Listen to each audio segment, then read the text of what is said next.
ChristianGeekCentral.com.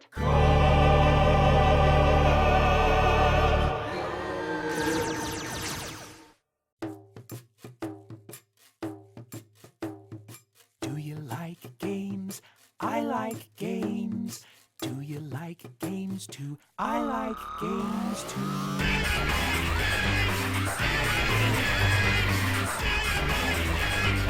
I like games too.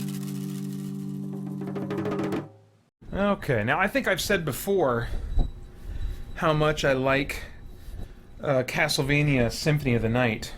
After that game was released, although they kept making terrible 3D Castlevania games on main consoles, they continued Castlevania games in the style of Aria of Sorrow on handheld platforms, specifically Game Boy Advance and then later the Nintendo DS. And so I am playing through right now Aria of Sorrow. This is a double pack game that has 2 Castlevania games on it. I'm in the middle of Aria of Sorrow right now. And these are just my kind of Castlevania games, you know? It's a side-scrolling platformer, so it's as retro as it gets in that sense, but it adds this element of action RPG where you can level up your guy so that if, like me, your skills suck, you can still play this game. Oh my gosh! Don't touch me! I would really love to see a return to these. And actually, there is potentially going to be a return to them in the form of Bloodstained, I think it's called. It's on Kickstarter now, if the Kickstarter's not over. And it's being made by the guy who made Castlevania Symphony of the Night and these games. That Konami basically didn't, you know, at some point just said, we don't want you to make any more of these games. He's kind of departed Konami as that ship appears to be sinking as far as video games go. So he's making a game that's in the style of, you know, a Castlevania side-scrolling like these Symphony of the Night games. But I would love to see more side-scrolling games like this, especially of this kind, this side-scrolling action RPG, but with, like, the uber graphical fidelity of today's consoles, you know? Somewhere along the line, because creators could do 3D, they felt like they had to. Like, it was going to be lame now if we don't do 2D anymore. If we do 2D instead of 3D. But I mean, if you go back and play Final Fantasy VII, games of that era, the PS1, like just getting into the realm of 3D, they do not age well. I mean, those polygonal characters are made of, like, you know, 5 polygons. You know, so lots of flat edges and surfaces on those characters, and like no texture on them. And so they just do not age well at all. And 2D games, I think of that era, the few that were made for PlayStation, probably age much better. All right, time for some Champions of Norrath. I've been looking forward to this. I have been looking forward to this. I didn't start with this game for a reason, with these games, because I could go for quite a while on them. I prefer to play Diablo-style games with a gamepad. And so I actually think this game is a better game, for my tastes, than Diablo 3. In more ways than one, because I own Diablo 3, and I like it, but sometimes there are too many monsters in that game that you're fighting.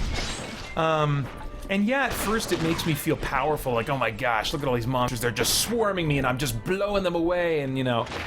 But after a while I feel like too powerful. And yeah, I guess I could increase the difficulty, but that won't stop them from swarming. Then I'll just die more often, you know? And there's something that I like about this kind of lower scale combat. Fewer enemies on screen that are tougher. So that each enemy that you fight is a bit of a threat, you know? There's something that I like about that, and that is missing from Diablo 3. Don't get me wrong, Diablo 3 is still, you know, a flavor that I like picking up now and then, but, I mean, I played through it once, and then I played the expansion, and then I played a few hours, maybe 2 or 3 nights at most, of the like the randomized kind of a mode that you can, adventure mode I think it's called, that will just keep generating content for you to take on, you know. I tried that for a few nights, and it just, I know that I have not gotten as much playtime out of that game as I have any one of these games made by Snowblind Studios, who made Baldur's Gate Dark Alliance 1 and 2, Champions of Norrath, maybe Champions Return to Arms, which was actually a crappy game, and then also the Justice League Heroes RPG. And they're all these top-down, what would have been called Diablo clones at the time. I'm gonna hit X before he starts talking. It takes there's a little delay before the voice acting kicks in, and if that's the voice I remember, I hate it. When I discovered these, it was, you know, it was kind of like discovering BioShock. I was like, I don't know, it's an action game. I don't think I could be good at it. Yeah, it says action RPG, but it still requires some hand-eye coordination. I don't know. But man, when I realized I could play these, and that they had a lot of the things I liked about RPGs, like, you know, using using magic, special abilities, learning new abilities, becoming more powerful as you fight bad guys, and equipping and you know, changing up your equipment, and I just love that whole, you know, fight loot progression, you know. It's just freaking fun, man. So yeah, when I first took on these types of games, it was a stretch for me. But then, like, overnight, I was like, oh my gosh, what have I been missing? You know, like it was with BioShock. Today. Let's listen for Cam Clark. Stop sending them to us. Yeah, Cam Clark is a voice actor who basically has been in the business for so long. He was one of the 90s Ninja Turtles. Mark my words. He was He-Man in the early 2000s animated series. Your charm, Admiral? There he is. It's little wonder we don't get more recruits from Fate Arts champions. Yeah. You'll have to excuse my friend, but he does have a point. If you're here to do battle with the orcs or goblins, you'll need to better equip yourself. That's his kind of lighter, slightly effeminate voice, but he's got like a hero voice that he uses. He uses the same voice for He-Man, for Superman in Justice League Heroes, and pretty much the same voice as the main wizard in Diablo 3. And it was sometime after watching He-Man the animated series and then watching some behind-the-scenes features and learning his name, I kind of wish I never would have learned his name. Because learning his name combined with, you know, watching behind-the-scenes features and watching the He-Man animated series, suddenly I was like, I know his voice and I can pick it out. Unless he's doing some really nasty, gravelly character voice, but I don't even know that he does those.